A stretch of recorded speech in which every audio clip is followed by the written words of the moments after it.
Howdy home lovers, this is B from BHome Dallas, Dallas City Center Realtors. And I'm Christian Johnson with Caliber Home Loans, Branch Manager, Park Cities. Well, I asked Christian here today so that he and I could talk to you about consummation. Okay. Actually, specifically, October 3rd, realtors, lenders have to follow new federal rules as concerns the lending process for purchasing a home. Since 2008, during the recession, the federal government's done a lot to try to simplify the mortgage process, simplify the forms, make it easier for consumers to shop and find the best deal for themselves. And part of that transition is going through this TRID process of changing up the loan forms that are certainly easier to understand. And changing specifically the number even from 4 forms to 2. Right, so right now we're going from the good faith estimate and truth in lending to the loan estimate.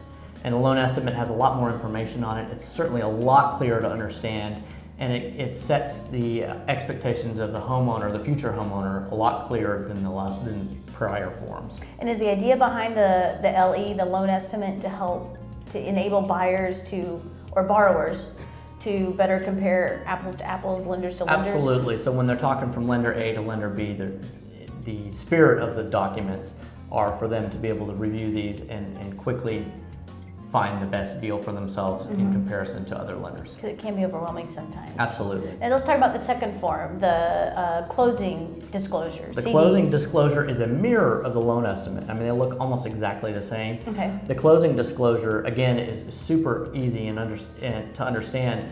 The change with the closing disclosure is that it must be disclosed to the future homeowner 3 days prior to consummation, which is what we're now calling the closing. And in so doing, it eliminates a lot of the surprises or that last minute jostling, hopefully, of getting loan documents and those kinds of things to closing. The minute before closing, now we have to deliver those 3 days prior. So when does consummation, that's right, actually occur? Consummation occurs when basically the seller's now taken out of the picture and the buyer and the lender have established their relationship in a formal manner, in the sense that the buyer then is now obligated to that mortgage loan and has possession of the home. So that would be the consummation. So when I, the realtor, hand buyer the keys? That would be that day.